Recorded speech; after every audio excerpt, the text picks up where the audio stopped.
이번 강의는 창의력의 법칙입니다.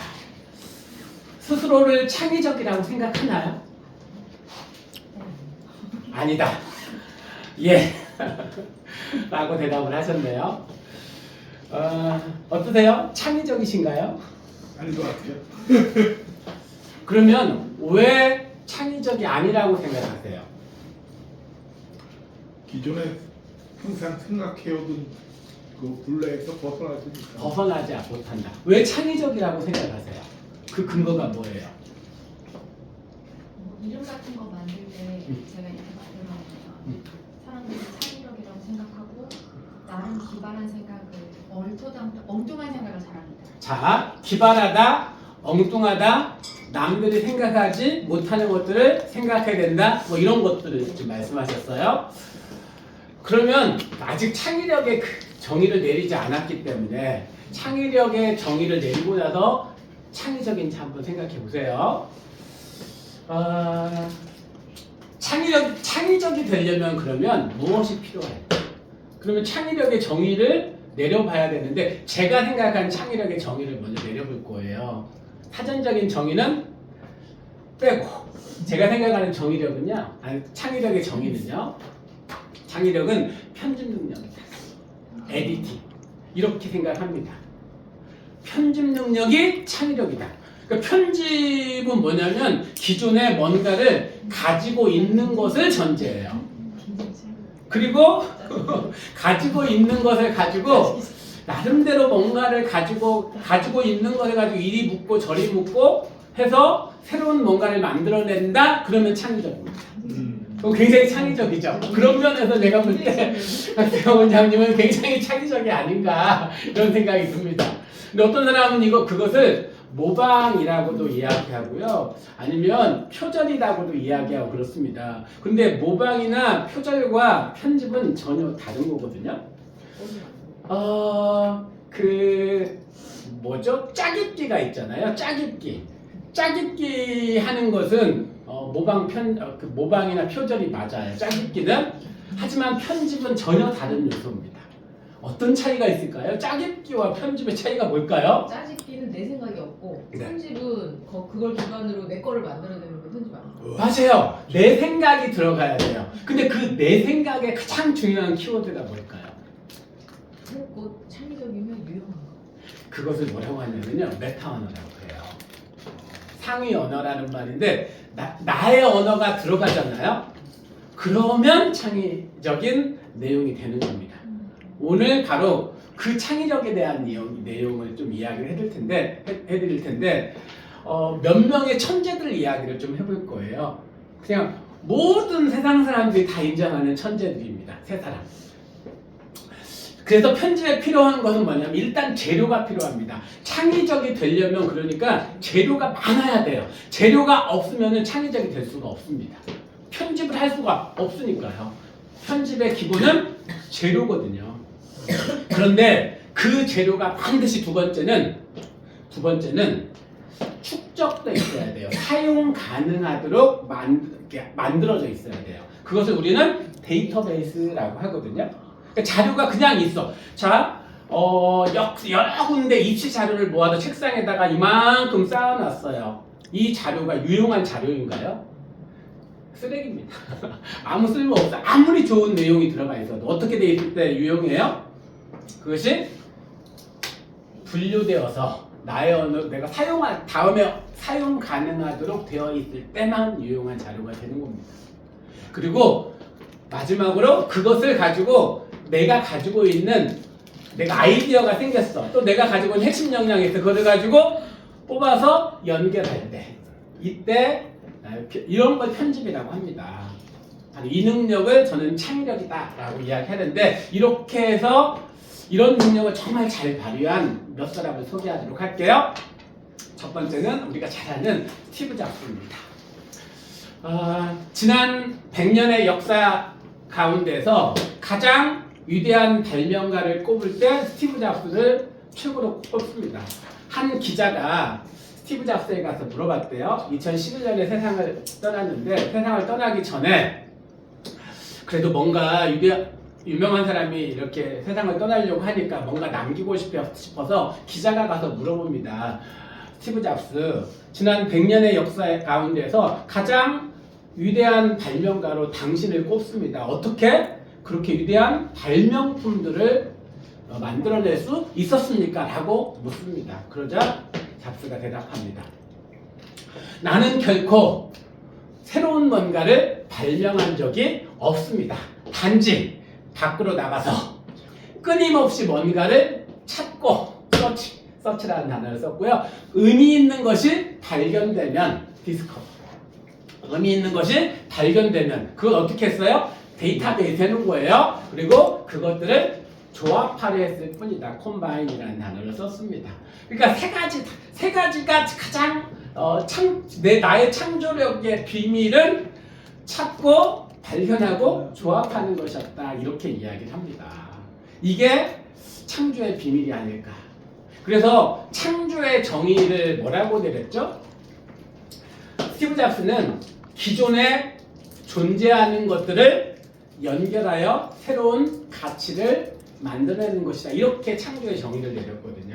그러니까 기존에 존재하는 것들을 커넥팅, 연결해서 새로운 가치를 만들어내는 것. 이것이 이제 창의력이라고 이렇게 이야기를 했습니다. 우리식으로 하면은 찾고는 뭔가를 끊임없이 읽고 탐색하고 경험하는 것. 그리고 두 번째, 뭔가를 발견해요. 아이디어가 떠올랐어. 그러면 끊임없이 그것을 메모하고 정리하고 다시 사용할 수 있도록 데이터베이스하고. 여기서 데이터베이스가 뭘까요? 자, 이렇게 한번 이야기를 해볼게요. 한국의 학생들과 독일의 학생들의 가장 큰 차이가 있대요. 공부하는 방법적인 면에 있어서. 노트 쓰기라고 합니다.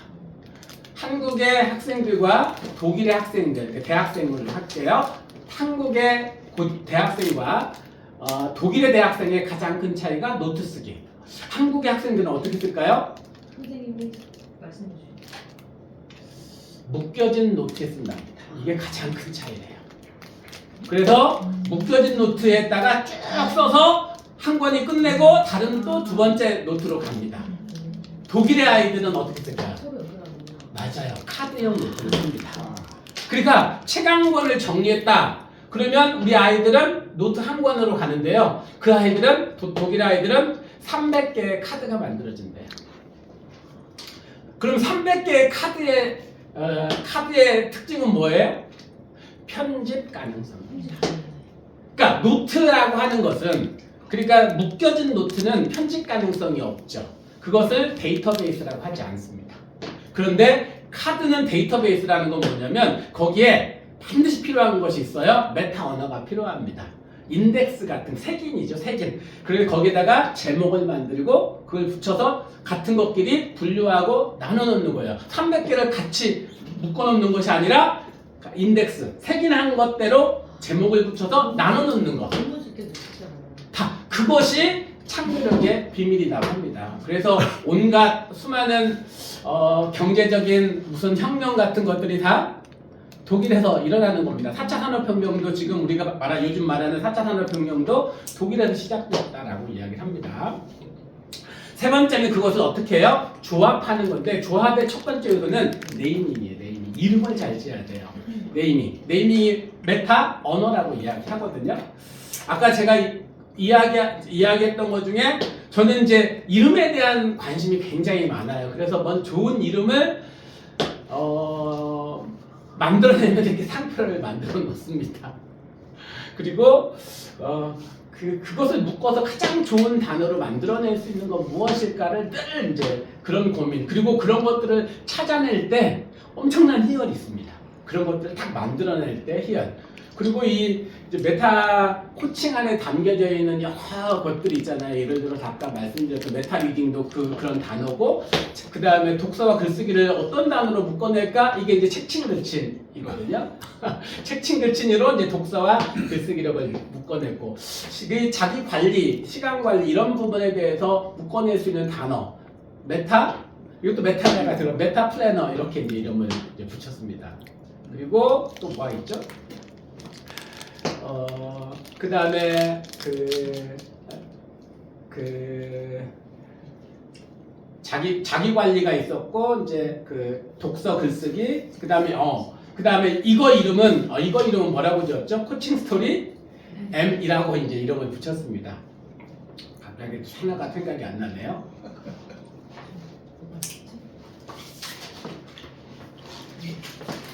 메탈 리듬. 공부법 마지막으로 공부법은 그냥 전에 이제 나만의 공부법 나공이라고 이름을 붙였었죠. 자 이렇게 네이밍을 하고 에디팅 편집을 하고 근데 반드시 필요한 게 있습니다. 반드시 필요한 게 뭐냐면 내가 가지고 있는 핵심 역량이 반드시 필요해요. 거기에다가 연결해야 돼요. 편집의 기본은 핵심 역량입니다. 스티브 잡스. 그래서 스티브 잡스가 만든 제품 가운데 이제 아이폰이라는 제품이 있었는데 이 아이폰을 보면 알 수 있는 게 뭐냐면 이 애플이라는 회사는 전화기를 만든 적이 없는 회사거든요. 근데 뭘 만들었어요? 아이폰을 만들었는데 아이폰의 정의가 뭘까요? 아이폰 전화기인가요? 전화기 아니죠. 왜 아니냐면 스티브 잡스가 전화기 만들었다고 안 했거든요. 그럼 뭐 만들었을까요? 걸어다니는 컴퓨터. 컴퓨터입니다. 왜냐면 이 사람은 평생 컴퓨터 만드는 사람이거든요. 핵심 역량이 컴퓨터 만드는 기술이었습니다. 근데 무슨 생각을 가졌어요? 손에 들고 다니는 호주머니에 넣고 다니는 컴퓨터를 만들겠다라고 생각을 한 거죠.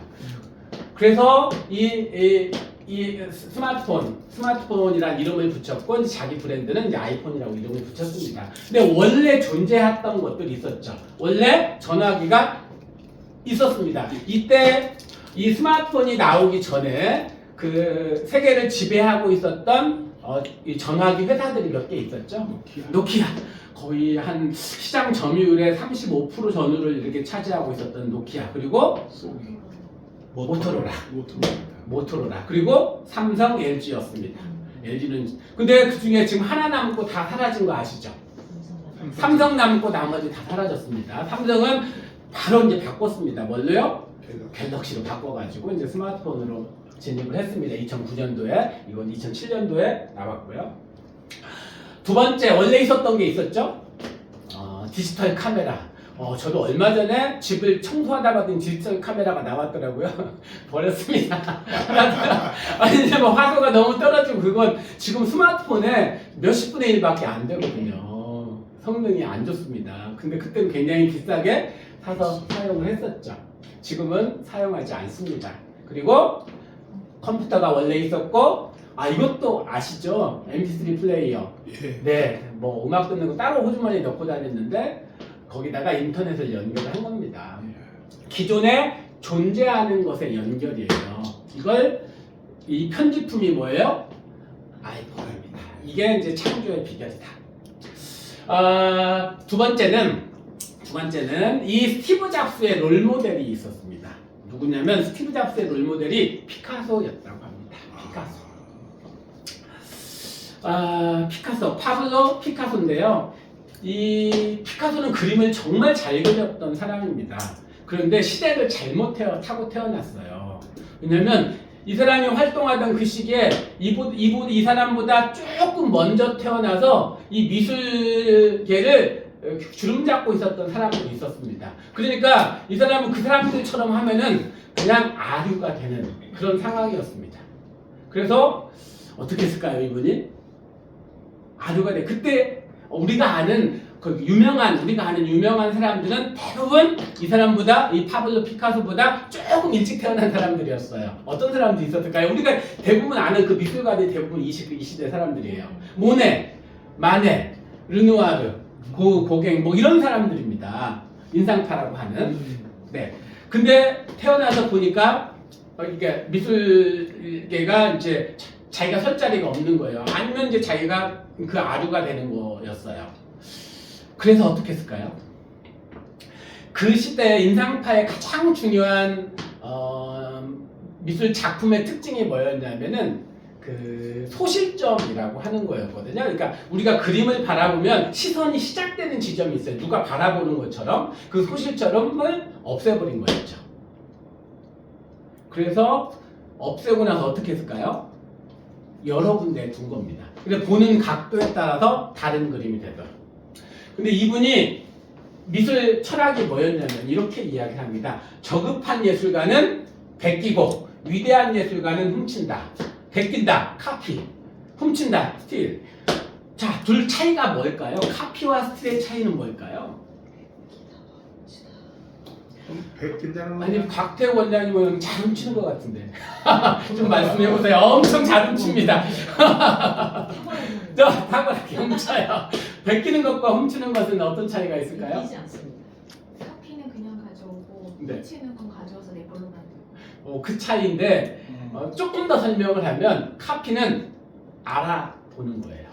저거 저 사람이 갖다 썼구나. 이게 카피예요. 다른 사람 거 갖다 썼다는 걸 알아보면은 카피입니다. 그러면 스틸은 뭐예요? 못 알아봐. 완전 훔치. 못 아니 어디서 갖다 쓴 것은 맞는 것 같은데 못 알아봐. 그러면 훔친 겁니다. 이것을 누가 잘했어요? 앞에 이야기한 스티브 잡스가 잘한 겁니다. 그래서 이 파블로 피카소를 롤모델로 삼았다고 합니다. 그래서 이런 얘기를 합니다. 한 사람의 아이디어를 훔치면 표절이 될 수 있어요. 모방이 될 수 있고요. 하지만 여러 사람의 아이디어를 훔치면, 그러니까 우리가 여러 사람의 아이디어라는 건 뭐예요? 공부하고 경험하고 했던 것들을 데이터베이스 막 해놨어. 그럼 데이터베이스 해놨던 것 중에서 뽑아가지고 거기다 뭘 붙여야 돼? 반드시 필요한 게 있어요. 네이밍, 메타 언어입니다. 메타 언어가 붙어야만 창조적인 나의 작품이 됩니다. 그러면 여기서 제가 메타 코칭 하면서 붙여놓은 수많은 이름들이 있어요. 그게 다 메타 언어로서, 그러니까 저는 어디서 그러면은 그 배우지 않았나요? 어딘가에 있는 걸 갖다 다 쓴 겁니다. 하지만 그것을 갖다가 새로운 언어를 붙인 거예요. 그러면 그 순간 뭐가 된다? 창조적인 창조물이 되는 겁니다. 제가 지금 이 강의도 마찬가지죠. 이 강의도 지금 35개짜리로 되어 있지만 그것을 넷으로 나눴죠. 이름을 또 붙였죠. 뭐라고 이름을 붙였죠? 지난 시간에는 이번 강의는 모티베이션, 그 다음에 두 번째 강의는 비전, 세 번째는 매니지먼트, 그리고 체인지, 이렇게 이름을 붙였잖아요. 이름을 딱 붙인 순간 전혀 새로운 창조물이 되는 겁니다. 네. 자, 그리고 이 파블로 피카소의 롤모델, 우리가 너무 잘 아는 레오나르도 다빈치입니다. 이 다빈치의 가장 위대한 작품이 하나 있죠. 작품이 뭘까요? 바로 모나리자죠. 모나리자. 프랑스의 루브르 박물관에 있는 모나리자. 뭐 높이가 한 70여 cm, 그다음 50cm. 뭐 큰 작품이 아니에요. 그 정도의 작품인데 프랑스에서 그 작품의 지금 가격을 한 40조 원 정도 책정이 돼 있다고 합니다. 근데 뭐 한 나라를 줘도 이건 안 팔아라고 하는 그 작품이 모나리자라고 하는데요. 어떻게 만들었을까요? 그 작품을? 자, 이분의 미술 철학을 보면 알 수 있습니다. 이분의 미술 철학. 벽돌 사이에 금까지도 스케치하라. 무슨 뜻일까요? 똑같이 따라 그려 이 말이에요. 아니, 세계에서 가장 창조적인 천재 예술가로 불리는 사람이 뭐라고 말했다고요? 똑같이 따라 그려. 그러면 따라 그릴 수 있는 재료가 필요합니다. 그 재료가 뭐였을까요? 스케치북. 그래서 세계 최초로 스케치북을 만든 사람이 레오나르도 다빈치입니다. 그러면 스케치북의 용도가 뭐죠? 스케치북의 용도는 데이터베이스, 자료를 저장해주는 공간이었던 거죠. 그래서 그림을 그리는데 어떻게 하냐면, 와, 눈이 정말 예쁜 눈을 발견했어요. 그러면 눈을 똑같이 그리는 거예요. 코를 만났어. 코를 똑같이 그리는 거예요. 얼굴 모양을 만나서 똑같이 그리는 거예요. 그런데 어느 날 모나리자에 대한 아이디어가 떠올라서, 모나리자는 나도 이름을 붙인 것이고 그냥 어떤 내가 생각하는 그런 여인의 모습. 근데 그걸 어떻게 그린 거예요? 그동안 데이터베이스 해놨던 눈도 가져오고 코도 가져오고 얼굴도 가져오고 그런 미소도 가져와서 연결한 작품, 조합한 작품이 모나리자라는 거예요. 이게 창조의 법칙이라는 겁니다. 자, 그래서 다빈치 창조력의 비밀은 어디에 있다? 스케치북에 있다. 데이터베이스든 그 자료에 있다. 이렇게 생각하면 되겠습니다. 저는 우리 아이 그러면 이제 이런 질문이 생기잖아요. 우리 아이들은 어떻게 창조력을 키울 수 있을까? 어떻게 하면 우리 아이들 창조력을 키울 수 있어요? 저는 노트 쓰기. 근데 노트를 어떻게 쓰자? 노트를 어떻게 쓰자? 아니, 노트를 어떻게 쓰냐면 그냥 묶여진 노트 다 쓰지 말고 카드형 노트 다 쓰자. 어렵죠. 어렵죠. 어렵지만 그러니까 분류할 수 있는 능력을 가져야 돼요. 그리고 분류할 때 반드시 필요한 게 뭐예요? 메타 언어. 색인할 수 있는 색인 할 수 있는 인덱스를 붙일 수 있는 능력을 갖는 겁니다. 그 인덱스를 붙이는 능력이 창조력의 비밀입니다. 그래서 분류하는 능력을 가져야 돼요. 근데 그 창의적 노트의 핵심은 어디에 있다? 편집 가능성이에요. 편집 가능성.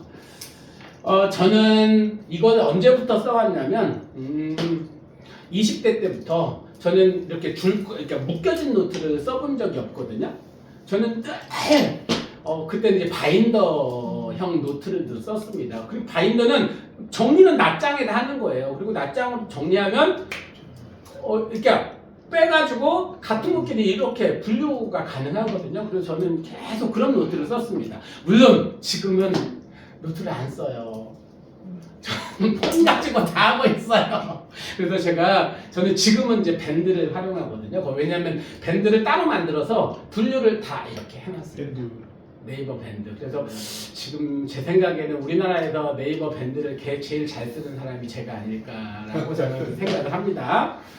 네이버 밴드의 장점은 클라우드, 그것도 무료로 제공을 하는 클라우드, 네이버 클라우드를 사용하는 거잖아요. 인터넷만 되면 어디 가서든 작업을 다 할 수 있잖아요. 그래서 거기 안에다가 다 자료를 다 저장을 해놓는데 개인적으로 사용하는 밴드가 20개 가까이 되는 것 같아요. 거기에 이제 다 이렇게 분류를 다 이렇게 해놨거든요. 그래서 지금 이제 이런 강의를 할 때 강의 계획을 짜는 밴드가 따로 있습니다. 거기서는 그 밴드 이제 장점이 뭐냐면 거기에 키워드를 제가 이름을 다 붙여놨잖아요. 키워드를 검색하면 그와 관련된 정보가 한 번에 딱 검색이 되는 거예요. 그래서 밴드를 요즘은 사용하고 있습니다. 물론 뭐 밴드만 사용하는 것이 아니라 이렇게 메모장 같은 것도 사용하고 또 어느 급할 때 사용하려고 차 안에는 이렇게 펜하고 메모지는 항상 이제 갖고 다녀요. 네. 어느 때는 녹음을 하기도 하고요. 그래서 우리 아이들한테는 이제 이런 노트들을 쓰는 훈련들을 좀 시키고 있습니다. 이건 뭐냐면 바인더형 노트예요. 창의적 인자가 되려면 읽어볼까요? 시작. 다양한 독서와 경험, 자료를 축적하는 능력, 연결하는 능력을 키워야 합니다. 자, 소감을 써보도록 하겠습니다. 새롭게 알게 된 점 한 가지를 써보시고 배운 것을 실천에 옮길 한 가지도 써보겠습니다.